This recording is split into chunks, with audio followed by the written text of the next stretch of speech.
In this session together on what Jesus demands from the world, let's think about the relationship between our love for God and our love for Jesus. Those are two foundational commands, demands in the Gospels. We all know what Jesus answered to the question, what's the first and great commandment? Matthew 22:37. The first and great commandment is, you shall love the Lord your God with all your heart and soul and mind. And other Gospels say, and strength. So loving God with your heart and all that you are is the first and great demand of Jesus. And then in Matthew 10:37, it's interesting how these verses are rememberable. 22:37, 10:37. Whoever loves mother or father more than me is not worthy of me, Jesus says. Whoever loves son or daughter more than me is not worthy of me. So now you've got two powerful, deep, life-transforming commands. Love God the Father with all your heart, soul, mind, strength, and love Jesus more than you love children, more than you love parents, surely more than you love anything. And my question is, what shall we think about those loves? In fact, I have four questions. One would be, what's the relationship between them? Another would be, what's the nature of the love? Another would be, where does it come from? How do you get to be this way? And the last would be, how important is it? So let's take those one at a time. What's the relationship between loving God and loving Jesus? Now you may think, why is that a big deal? Well, maybe the reason it's on my front burner is because it is massively relevant for Muslim evangelism. I bet you didn't think I was going to go there. Like, what?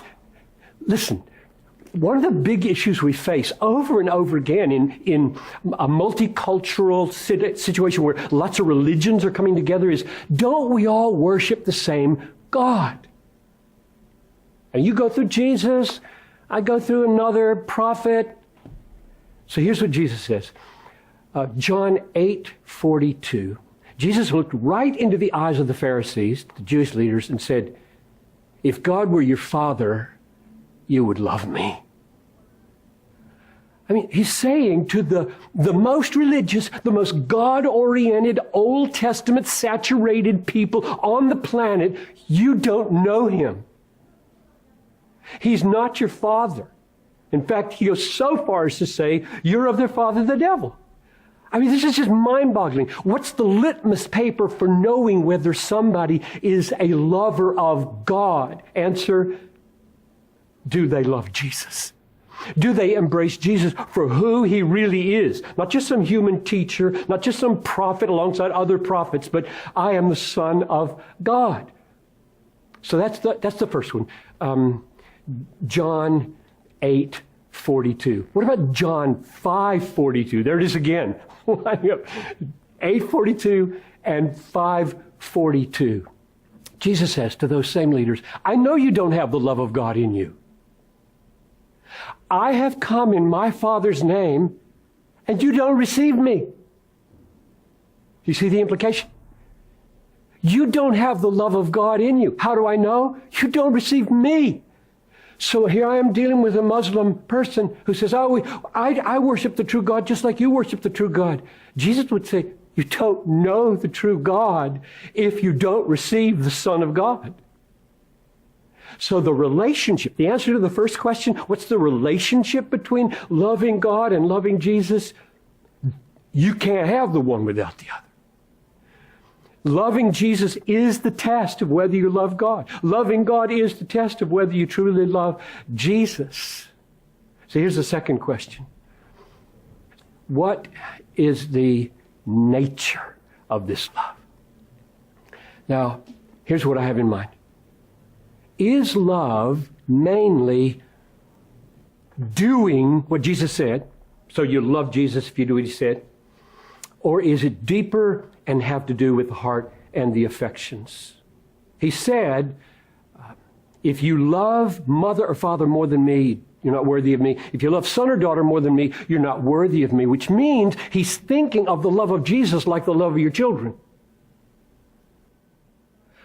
Well, you don't love your children by doing what they say, right?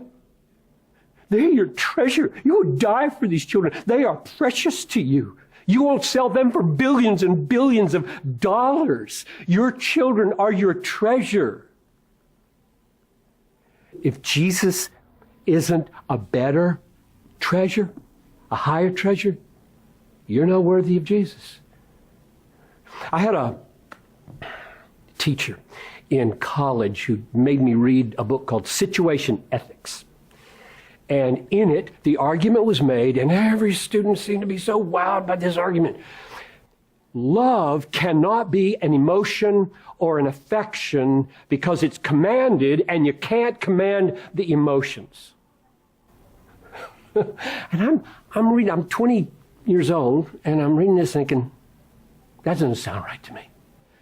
Well, it's not right, and the reason it's not right is because premise number one is false. Of course, Jesus commands the emotions. The Bible is filled with commands of the emotions. We should fear. We should be thankful. We should be compassionate. We should be earnest. We should fear the right things. We should hope. All those are emotions. Of course, God has the right to command our emotions. The fact that we're so corrupt and so dead that we can't do the right emotion is not God's problem. That's our problem. It's our corruption. So the question is, isn't love for Jesus more than doing? And people will quote what? I think it's John 14:15, if I remember correctly. John 14:15, which says, if you love me, you will keep my commandments. And I've had so many people say to me, there, right there, it says so. If you love me, you'll keep my commandments. There it is. Love is obedience. It's not feeling any particular thing for Jesus. It's just doing what he said. To which I respond, that's not what you just said it said. It says, if you love me, then you'll do this other thing called keeping my commandments.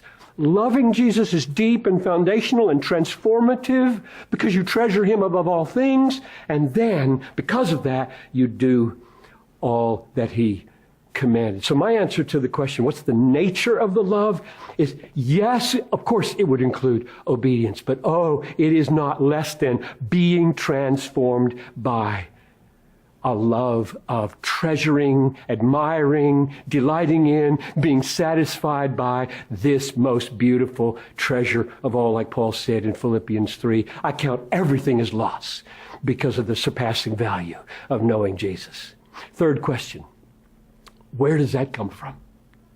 And let's just get one answer from Jesus. How do you get to this place?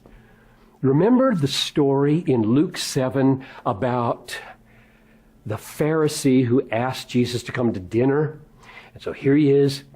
He didn't wash Jesus' feet. He didn't kiss Jesus. He didn't do anything to show affection for Jesus. They're reclined around the table. You remember how they ate in those days? The table would be about that high off the ground. You'd lean on an elbow. Your feet would be sticking out behind you, and you'd eat like that. And suddenly, there's this woman of the street, a prostitute, leaning over Jesus' bare feet, weeping.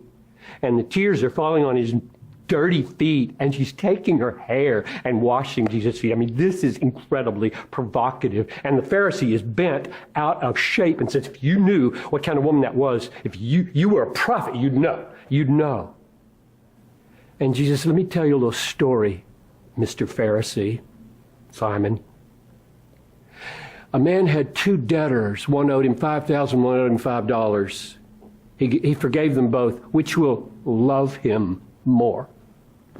And the Pharisee says, well, the one that he forgave more, I suppose. And Jesus said, that's right. When I came in here, you didn't kiss me. You didn't wash my feet. She, from the time I came in, has wept over my feet, washed them with her tears, wiped them with her hair, because she has been forgiven much. So where does it come from? What's your answer to that question? Where does it come from? It comes from being stunned by being loved by God, right? It comes from being overwhelmed by the person of Jesus dying on our behalf and rising again, though we have no merit at all in ourselves. When that grips you, then you will taste what it is to treasure Jesus and delight in Jesus and be satisfied in Jesus. Which leads to the last question. How important is that? And Jesus said, if you don't love me more than you love your parents, you're not worthy of me. If you don't love me more than you love your children, you're not worthy of me. What does it mean not to be worthy of him? It means you won't have him. If you don't love Jesus, you won't have Jesus. Paul put it just as starkly as possible in 1 Corinthians 16:22. He who does not love the Lord, let him be accursed. Christianity, what Jesus demands from us, is not most deeply and most fundamentally decisions of the will. That's later. Deeply and most fundamentally is this new birth, deep, profound transformation of what we treasure, what we love. And if it isn't Jesus, then we're not worthy of Jesus. And being worthy of Jesus doesn't mean deserving Jesus. It means being suitable to be in his presence. When he's your supreme treasure, that's where you belong. So, Father, I ask that love would be awakened because of what you have done first. We love you because you first loved us. We praise you for that.